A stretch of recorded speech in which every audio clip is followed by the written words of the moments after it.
반갑습니다. 이슈 한마당입니다. 2006년 3월 저장성과 장시성 그리고 푸젠성 세 개의 성에서 살인 강간 사건이 발생합니다. 불과 2달 만에 5건의 강간과 살인을 저질러 6명이 사망하고 2명이 중상을 입었습니다.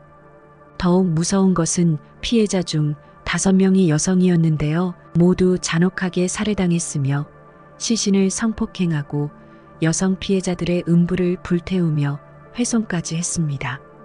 이 미친 악마는 체포가 매우 어려웠으며 경찰의 추적에서 여러 번 탈출했습니다. 2006년 3월 11일 오전 저장성 진화시 아이커 병원은 한의학을 이용해 암을 치료하는 병원입니다. 그런데요, 약사인 허루이인과 장샤오제가 출근을 하지 않았습니다. 허루이과 장샤오제는 동갑으로 21세의 젊은 커플입니다. 두 사람은 1년여간의 교제 끝에 연인으로 발전했고 약혼한 사이입니다. 두 사람이 오지 않으면 약국은 영업을 할 수가 없습니다. 원장은 급히 휴대폰으로 두 사람에게 전화를 걸었는데요. 이상하게도 휴대폰은 꺼져 있었습니다. 직원들이 거주하는 주택은 병원에서 불과 5-60m 거리에 있습니다. 동료 샤오리는 두 사람의 집에 가서 문을 여러 번 두드리며 소리쳤지만 응답이 없었습니다. 그런데 문이 조금 열리는 것을 발견했습니다. 샤오리는 몇 번 더 소리를 질렀을 때 갑자기 심장이 떨렸습니다. 이때 분명히 이상한 냄새, 즉 피 냄새를 맡았습니다. 무의식적으로 샤오리가 집 안으로 들어갔습니다. 그녀는 문에 들어서자마자 침대를 보았습니다. 이때 침대는 완전히 피에 젖어 이불은 바닥에 떨어지고 침대에는 시체 같은 두 구가 누워 있었습니다. 키가 큰 허루이는 반바지를 입고 눈을 살짝 뜬 채 침대에 누워 목은 베어져 경추뼈가 선명하게 보였습니다. 더욱 무서운 것은 그의 약혼자 장샤오제입니다. 그녀의 눈은 크게 떠 있었고 얼굴에는 완전히 겁에 질린 듯한 표정입니다. 장샤오제의 하반신은 알몸이었고 하체는 강간당한 것처럼 벌려 있었습니다. 샤오리는 장샤오제의 음모가 불에 타고 그녀의 질 속에 붓이 삽입되어 있는 것을 보고 놀라고 맙니다. 더 무서운 것은 침실벽에 글씨가 피로 적혀 있었습니다. 나는 살인자이다. 사회를 미워하는 사람이다고 써 있었습니다. 샤오리는 공포에 떨며 여러 번 비명과 함께 밖으로 달려가 경찰을 불렀습니다. 현장에 도착한 형사들도 충격에 빠졌습니다. 절강성은 상대적으로 발달한 지역이지만 치안이 좋지 않고 범죄 사건도 많습니다. 그러나 이렇게 잔인하고 악랄한 사례는 많지 않았습니다. 현장 조사에 따르면 두 사람이 살았던 주방의 창문과 바닥, 침실 바닥에는 남성 운동화 흔적이 있었습니다. 그중 일부는 피 묻은 신발 자국이었습니다. 발자국 분석에 따르면 범인은 1.6m 정도의 매우 작은 사람으로 예상됩니다. 그리고 허루이인과 장샤오제가 살았던 203호실 옆 202호실에서도 비슷한 신발 자국이 발견됐습니다. 허루인과 장샤오제의 지갑과 휴대폰은 사라졌고 1층 잔디밭에서는 장갑 한 켤레가 발견됐습니다. 범인은 처음에 옆집 202호실에 침입하려다 창문과 문이 잠겨 있어서 들어가지 못하고 창문이 열려 있던 허루인과 장샤오제의 집을 침입한 것 같습니다. 부검 결과 허루인은 새벽 1시쯤 자다가 목이 베어 숨졌습니다.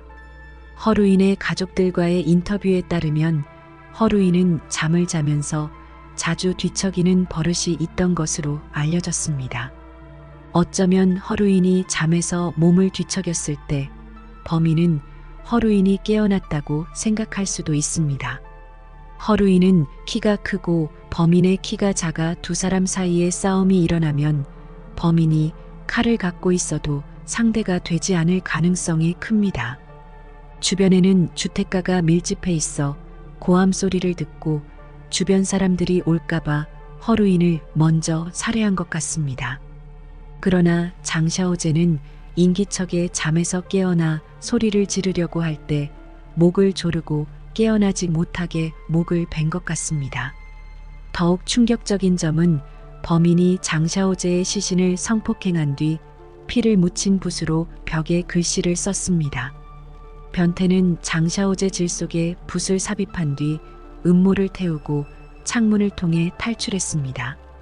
범인은 극도로 위험한 살인자일 뿐만 아니라 정신 상태도 심각하게 비정상적인 사람인 것 같습니다.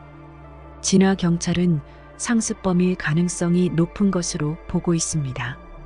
범인은 맨손으로 2층에 올라가 창문을 열고 능숙한 기술로 방 안으로 들어갔습니다. 또한 범인이 이번이 처음이 아닌 것으로 보이며 경찰은 발자국, 정액 등 물적 증거를 추출했습니다. 범행 장소는 파출소와 가까우며 멀지 않은 곳에 대학가가 있어 진화 씨는 이를 매우 심각하게 받아들입니다.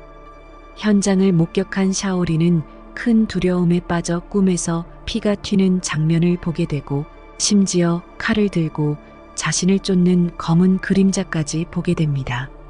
사건이 발생한 지 1년이 될 때까지 그녀는 회복되지 않았으며 항상 무의식 상태에 있었고 약사로서의 일도 할 수 없었습니다. 샤오리는 끔찍한 두려움을 벗어나지 못하고 병원을 퇴직하고 맙니다. 진화 경찰은 주변 성과시에 공조 수사를 내립니다. 그러자 같은 사건이 이미 발생했던 것을 알게 됩니다. 진화 강간 살인 사건이 일어나기 일주일 전 3월 4일 장시성 상라오시 신저우구에서도 비슷한 사건이 발생했습니다. 피해자 역시 젊은 부부로 2층에 사는 농부 20대 장스춘입니다. 그의 아내는 임신 8개월로 2층에는 부부가 살고 3층에는 부모님이 살았습니다. 그날 밤 새벽 2시쯤 아내의 신음소리를 들었습니다. 잠에서 깨어난 강스춘은 방에 불빛을 어렴풋이 알아차렸는데요. 아내의 휴대폰 불빛인 것 같았습니다. 빛 속에서 장시춘은 어렴풋이 방 안에 누군가 손에 무언가를 들고 있는 것을 보았습니다. 동시에 침대에서 끈적끈적한 액체를 느꼈는데요. 비릿한 냄새가 나고 피처럼 보였습니다. 당황한 강스춘은 큰 소리로 외쳤습니다. 그때 검은 그림자는 즉시 무언가로 그를 때렸습니다. 강스춘은 본능적으로 손을 움직였는데요. 갑자기 팔에 날카로운 통증이 느껴지더니 둔탁한 물건이 머리를 때리는 통증을 느꼈습니다. 강스춘이 쓰러지지 않은 것을 본 검은 그림자는 칼을 들고 다가오는 것 같았습니다. 다행스럽게도 3층에서 자고 있던 부모는 비명소리에 잠에서 깨어났습니다. 부모는 즉시 일어나 큰 소리를 지르며 몽둥이를 들고 아래층으로 내려갔습니다.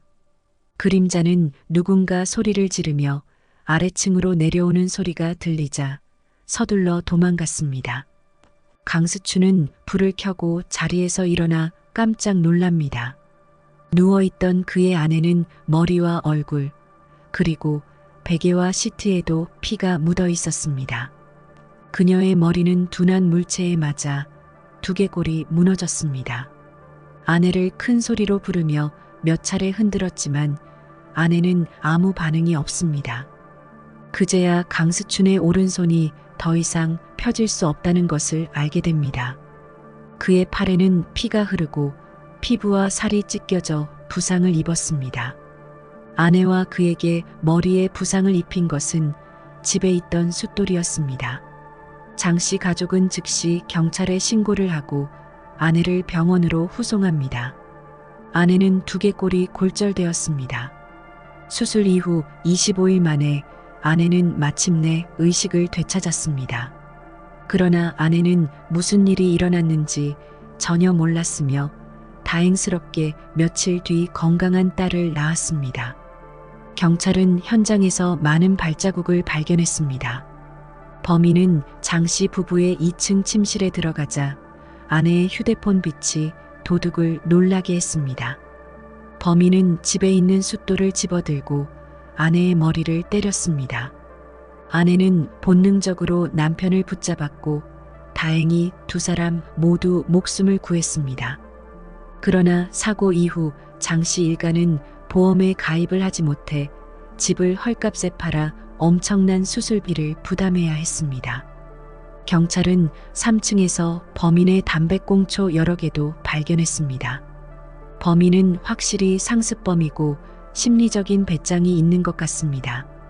오랜 시간 현장에 머무르는 것을 두려워하지 않았으며 담배도 여러 대 피웠습니다.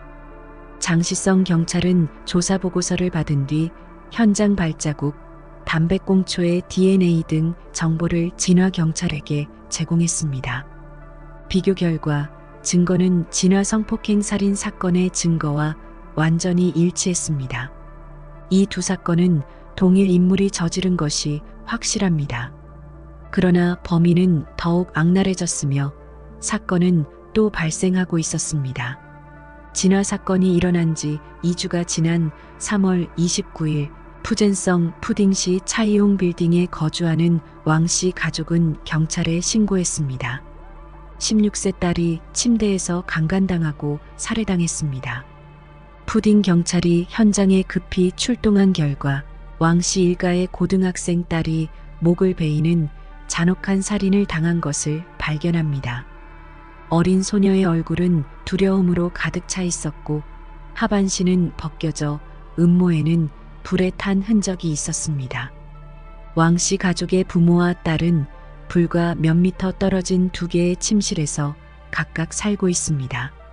현장 분석에 따르면 범인은 3층에 있는 왕씨네 집 창문으로 올라간 뒤 먼저 왕씨네 부모님 침실에 들어가 300위안이 넘는 돈을 훔쳤습니다.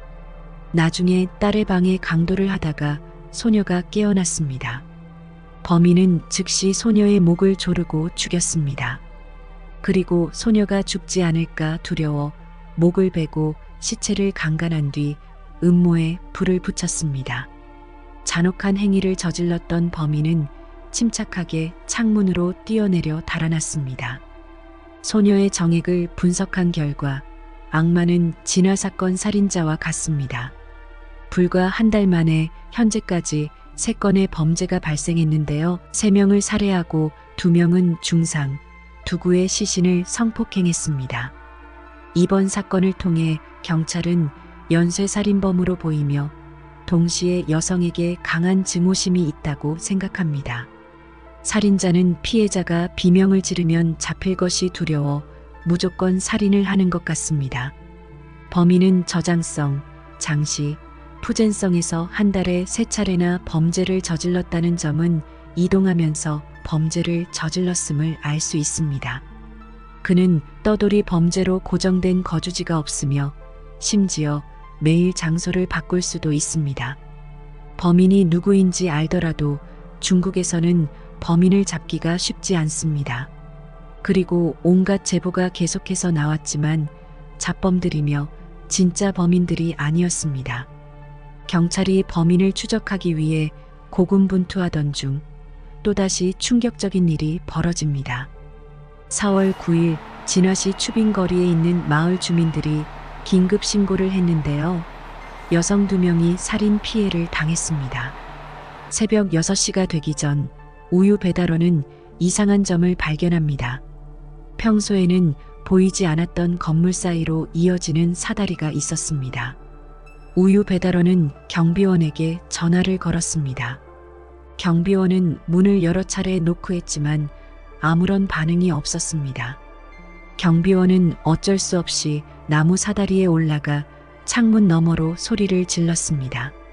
몇 마디 외치던 경비원은 갑자기 사다리를 내려오며 소리쳤습니다. 끔찍하게 죽은 사람과 바닥에 피가 고여 있다고 말합니다.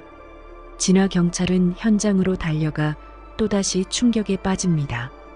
랄롱과 란민이라는 두 자매는 미용실에서 일하며 이웃들과 좋은 관계를 갖고 있습니다. 그날 밤 새벽 2시쯤 자매의 고함 소리가 이웃집에 들렸지만 다시 아무 소리도 들리지 않았답니다. 이웃은 별 생각 없이 잠이 들었는데요. 이렇게 큰일이 일어날 줄은 몰랐답니다. 현장은 진화 아이커 병원 사건과 유사했습니다. 두 자매는 모두 침대에서 살해되었으며 여동생 랄롱은 잠을 자다가 목이 베어 숨졌습니다. 그녀의 옷은 손상되지 않았으며 성폭행을 당하지도 않았습니다. 그러나 란민 여동생은 잠에서 깨어나 비명을 질렀지만 목이 베어 살해당했습니다. 범인은 언니 란민이 죽은 시신을 강간하고 그녀의 질 속에 연고 튜브를 삽입했습니다. 란민의 몸에는 베어진 상처가 많이 나 있었는데요. 분노를 표출한 것 같습니다. 현장에서는 언니의 휴대폰만 없어지고 서랍 속에 있던 수백 위안의 현금이 그대로 남아 있었습니다. 이번에는 물건을 훔치려는 것이 아니라 두 자매에게 원한을 품고 있는 것 같았습니다. 정액 검사 결과 종전 사건의 범인인 것으로 드러났습니다. 경찰은 보복살인으로 판단하고 두 자매의 사회적 관계를 조사했지만 분명히 두 여자는 보복이나 원한 사건과 아무런 관련이 없어 사건은 다시 원점으로 돌아갑니다. 불과 한 달 만에 진화에서 두 건의 악랄한 강간살인 사건이 발생하여 경찰은 주민들에게 질타를 받습니다. 경찰이 범인을 잡지 못하고 강간과 살인 사건이 연쇄적으로 발생하고 있다는 점입니다. 사건이 발생한 지 한 달여 만에 또 다른 사건이 발생했습니다. 장시성 상나오연에서 강간과 살인 사건이 발생했습니다. 현지 경찰이 현장에 출동했는데요. 멋지게 지은 양옥집이었습니다. 서양식 건물의 주인은 광저우에서 오랫동안 보석 사업을 해온 사업가입니다. 집에는 아내 27세의 시용 슈전과 늙은 유모가 3층에 살고 있으며 자녀는 아직 없습니다. 5월 26일 아침 유모가 일어나 2층 안주인의 침실을 보고 살인 사건을 발견합니다. 여주인 시용 슈전은 양손을 등 뒤로 묶이고 하반신은 벗은 상태로 목은 거의 잘릴 뻔했으며 침실의 이불은 피에 젖어 있었습니다. 늙은 유모는 너무 무서워서 그 자리에서 기절했다가 깨어난 유모는 경찰에 신고했습니다. 경찰 조사 결과 이번 사건도 잔인한 악마의 범행과 같습니다. 현장의 흔적을 분석한 결과 범인은 서양식 건물 주인이 부자일 것이라고 생각했습니다. 그는 벽을 넘어 안뜰로 올라가 창문을 통해 집 안으로 들어갔습니다. 여주인은 누군가가 칼을 들고 집에 들어오는 것을 보았습니다. 강도로만 생각한 그녀는 살인 무기를 들고 있는 범인에게 돈을 주겠다고 말합니다. 소리를 지르지 않는 것을 본 범인은 손과 발을 묶고 나서 집안에 돈이 어디 있냐고 묻습니다. 그녀는 목숨을 구하기 위해 아래층 서랍에 돈이 있다고 알려줍니다. 범인은 아래층으로 내려가 현금 1,000위안 이상을 훔쳤습니다. 그녀는 범인이 단지 돈을 찾고 있을 뿐이고 누구도 죽이지 않을 것이라고 생각했습니다. 범인이 이미 많은 생명을 살해한 악마라는 사실을 알지 못합니다. 두 손을 묶여있는 그녀가 제갈까지 물려 저항할 수 없었습니다. 따라서 이번에는 먼저 죽이고 강간하는 것이 아니라 죽이기 전에 강간하려고 했습니다. 그녀는 마침내 위험이 다가오고 있는 것을 눈치채고 필사적으로 발로 차며 입으로 범인의 손가락을 물었습니다. 범인은 키가 매우 작고 말랐기 때문에 단번에 그녀를 제압할 수 없었습니다. 강하게 차고 저항하는 사이 범인의 장갑이 벗겨집니다. 본의 아니게 침대 주변에 장문과 지문을 남겼습니다. 그러나 저항하다 지쳐버린 그녀는 강간을 당하고 안타깝게 목이 졸리며 베어져 사망합니다. 범행을 저지르는 동안 3층에 살던 늙은 유모는 나이가 많고 귀도 잘 들리지 않아 아무 소리도 듣지 못했습니다. 이 사건에서 중요한 증거인 손바닥 장문과 지문이 발견됩니다. 불과 2달 만에 5건의 악의적인 강간 및 살인 사건이 발생하면서 엄청난 압박을 받은 경찰은 추출된 장문과 지문을 전국적으로 조사합니다. 저장성에만 400만 개 이상의 형사 사건 기록 보관소가 있습니다. 2006년 저장성에는 자동 컴퓨터 지문 비교 기술이 없었습니다. 하나하나 범인을 대조하며 찾는 것은 불가능합니다. 범인은 대범하게 위험을 무릅쓰고 진화로 다시 돌아와 범죄를 저지르며 고의로 진화 경찰에 문제를 일으키는 것으로 보입니다. 진화 경찰은 어쩌면 범인이 다른 범죄로 체포된 전과가 있을 수 있고 복수를 위해 고의로 2번이나 진화해 와서 사람을 죽였을 수도 있다고 생각합니다. 이에 진화 경찰은 범죄 기록을 우선적으로 확인하기로 결정합니다. 그런데요, 그 생각이 옳았다는 사실이 입증되었습니다. 진화 경찰은 먼저 시내에 있는 4만 개의 사건 기록을 비교했습니다. 6일 후 엄청난 성과를 거두었습니다. 후난성 상치 출신의 투디엠보라는 남자가 유력한 용의자라는 사실을 발견합니다. 지문 비교 결과 투디엠보의 지문이 정확히 일치함을 확인할 수 있었습니다. 2006년 투디엠보는 진화시에서 절도 행위를 하다 적발되어 구치소에 수개월간 수감되었습니다. 당시 투디엠보는 1000에서 2000 위안을 훔친 도둑에 불과했는데요. 구치소에서는 아무런 조사도 하지 않고 구금된 지 몇 달 만에 석방했습니다. 매우 중요한 단서를 제공한 사람은 투디엠보의 동료 수감자들이었습니다. 수감자의 진술에 따라 경찰은 즉시 원저우와 항저우로 긴급 출동해 기록물을 조사하여 확실한 정보를 찾아냅니다. 지문 대조에 따르면 투디엠보는 원저우와 항저우에 투옥된 적이 있었습니다.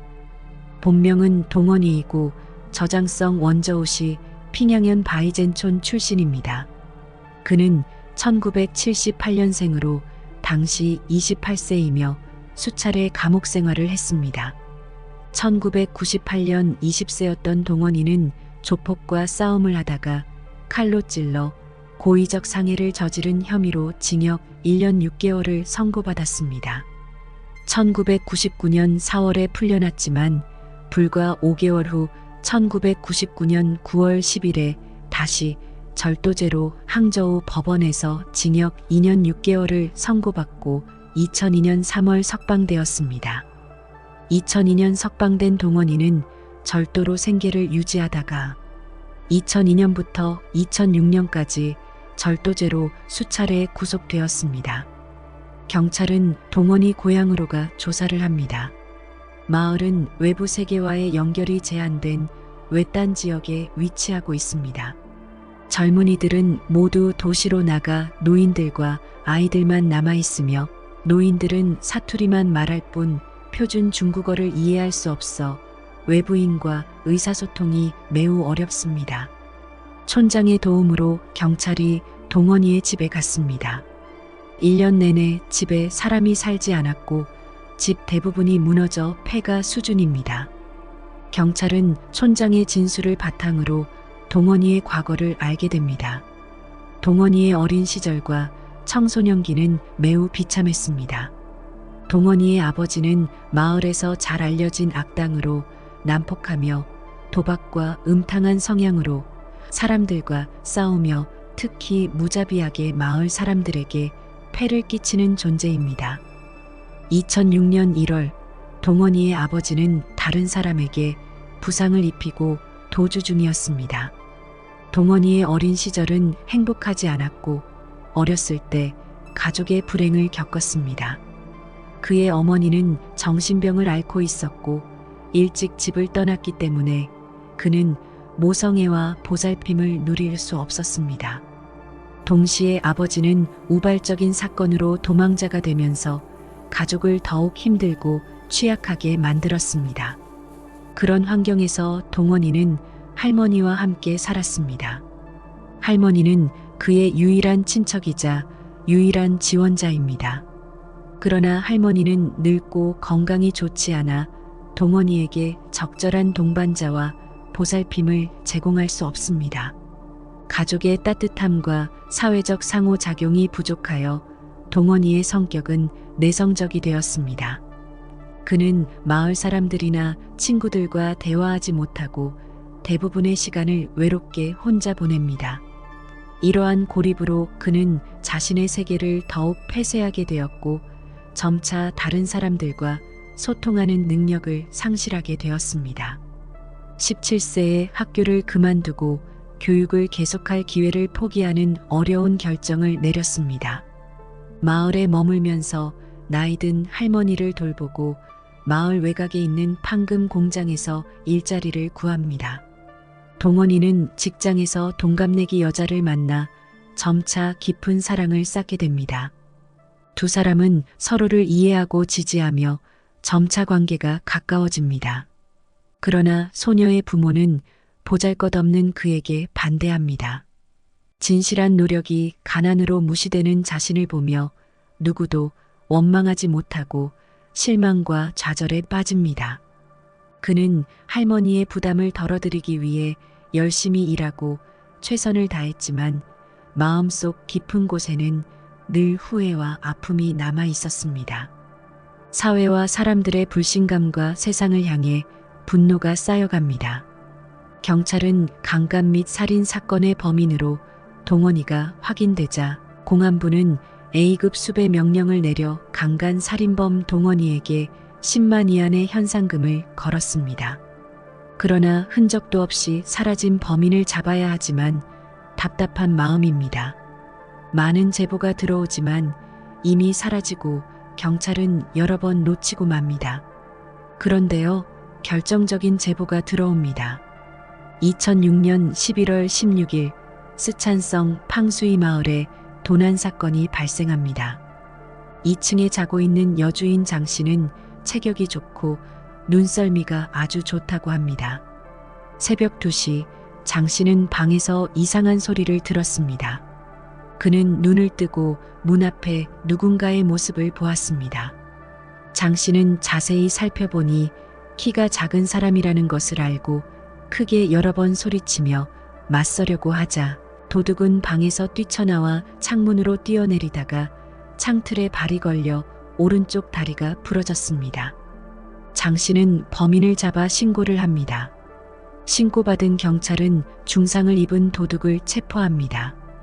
경찰의 신문에도 불구하고 도둑은 아무 말도 하지 않은 채 자꾸만 도망가려고 합니다. 범인의 소지품에서 단검과 일기장을 발견합니다. 일기장을 열어본 경찰관은 깜짝 놀랍니다. 일기장에는 오늘 내가 두 사람을 죽였으니 영화처럼 사람을 죽이는 것은 돼지를 죽이는 것이며 나는 사회가 싫고 사회도 나를 미워한다고 적혀 있었습니다.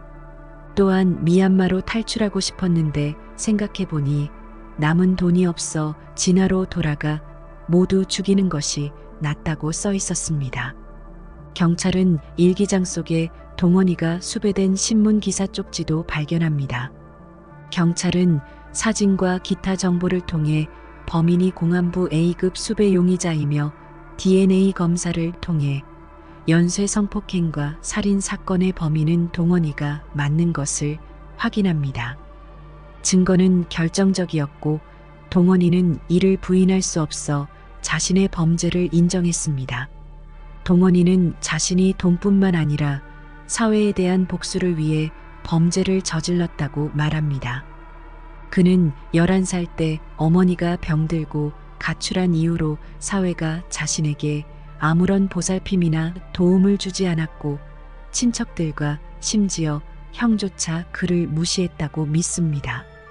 그가 방황하는 동안 그의 생사를 걱정하는 사람은 아무도 없었으며 셀 수 없이 많은 괴롭힘과 구타를 당했으나 다행히 살아남았다고 말합니다. 사람들의 무관심과 비웃음이 상처를 받는다는 그는 심각한 심리적 문제를 안고 있었습니다. 분명히 동원이는 반사회적 인격 장애와 사회의 깊은 적개심과 증오심을 갖고 있어 살인으로 발전했습니다. 그는 수배된 것을 알고 나서 몇 사람을 더 죽일 수 있는 기회를 갖고 싶었다고 말합니다. 여자를 죽인 뒤 몸을 강간하거나 심지어 몸을 파괴하는 일까지 동원이는 모든 여자를 미워하며 복수한 것이라고 말합니다. 그는 란민자매 강간 살해 사건에 대하여 말합니다. 그는 낮에 우연히 자매의 여동생을 만났습니다. 동원이는 그녀의 섹시한 옷을 보고 휘파람을 불며 놀렸습니다. 자매가 동원이를 심하게 꾸짖는 것에 매우 불쾌했습니다. 그러나 그는 화를 참지 못하고 복수하기 위해 그날 밤 몰래 숨어들어가 두 자매를 죽인 다음 언니의 시신을 강간했다고 말합니다. 그는 왜 2번이나 위험을 무릅쓰고 진화에서 범죄를 저질렀을까요? 절도죄로 진화 경찰에 구금되었을 때 진실을 말하지 않았다는 이유로 구타와 고문을 당했답니다. 동원이는 고의로 범죄를 저질렀고 진화 경찰에 보복하기 위해 벽에 글씨를 썼다고 합니다. 2007년 6월 8일 진화법원은 피고인 동원이에게 고의적 살인, 강도, 강간, 절도, 시체 모욕 혐의로 사형을 선고했습니다. 2007년 11월 28일 6명의 목숨을 앗아간 동원이의 사형이 집행되었습니다. 그에게는 분명히 올바른 길로 갈 수 있는 좋은 기회가 여러 번 있었습니다. 예를 들어 그의 형은 직업을 2번이나 소개했습니다. 그러나 너무 힘들고 수입이 작아 공장을 떠나 계속해서 도둑질을 합니다. 동원이의 형은 같은 환경에 자랐으나 정상적인 생활을 합니다. 동원이의 형은 동생이 범죄를 저지른 이유는 장기간의 방황과 비뚤어진 성격 외에도 아버지의 범죄 유전자를 물려받은 것 같다고 말합니다. 희생자분들의 명복을 빕니다. 시청해 주셔서 감사합니다.